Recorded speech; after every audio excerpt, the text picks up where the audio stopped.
कारोबारी पीयूष जैन के काले धंधों का खुलासा होने के बाद अब हर किसी की जुबान पर उसका नाम है।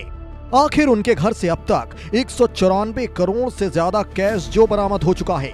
सिर्फ कैश नहीं बल्कि सोना चांदी और यहाँ तक कि 600 किलो चंदन का तेल भी बरामद हुआ है, वो भी इतनी मात्रा में कि इनकम टैक्स के भी पसीने छूट गए।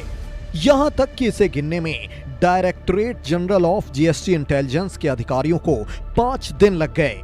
जिसके घर में खुद कुबेर विराजमान हो, उनकी लाइफस्टाइल क्या होगी? आलिशान घर, महंगी गाड़ियां, ऐसा ही कुछ सोच रहे होंगे ना आप। लेकिन हम आपको बता दें कि पीयूष जैन इन सभी ख्वाहिशों से कोसों दूर हैं। आपको जानकर हैरानी होगी कि धन कुबेर पीयूष जैन एक वक्त में बहुत पुराने स्कूटर और खटारा कार से चलता था।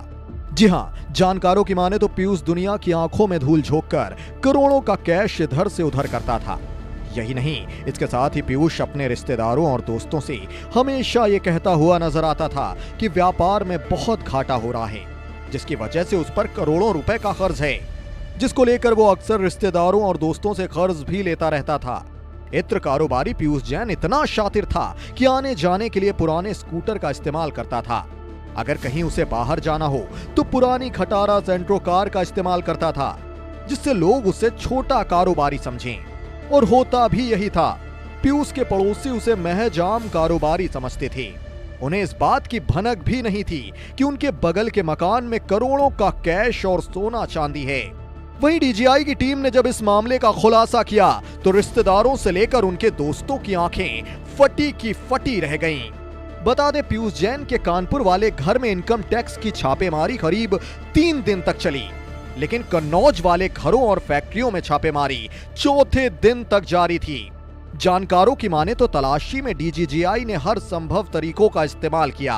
घर के बेसमेंट में कुछ संदिग्ध लगने पर फर्श तक तोड़ दी गई। इतना ही नहीं, जैन के खजाने की तलाश के लिए पूरे घर का न सिर्फ कोना कोना छाना गया, बल्कि छत की फॉल सीलिंग से लेकर तहखाने की जमीन तक खोद डाली गई, ताकि पीयूष जैन के काले धंधे की पाई पाई वसूली जा सके। वहीं पीयूष जैन के घर से बरामद सोने की ईंटों से लेकर एजेंसी को शक है कि इनकी तस्करी की गई है। पीयूष जैन के घर से जो 23 किलो सोने की ईंट या बिस्किट बरामद हुए हैं, वो दुबई से आए हैं। लिहाजा पीयूष जैन पर गोल्ड स्मगलिंग से भी जुड़ने का शक पैदा हो गया है। अब इस कहानी में क्या नया मोड़ आएगा, ये देखना दिलचस्प है। अपने शहर, अपने प्रदेश की ताजा खबरों के लिए लाइक करें, शेयर करें, सब्सक्राइब करें और हाँ, बेल आइकन दबाना ना भूलें, क्योंकि खबर हमारी, फैसला जनतंत्र का।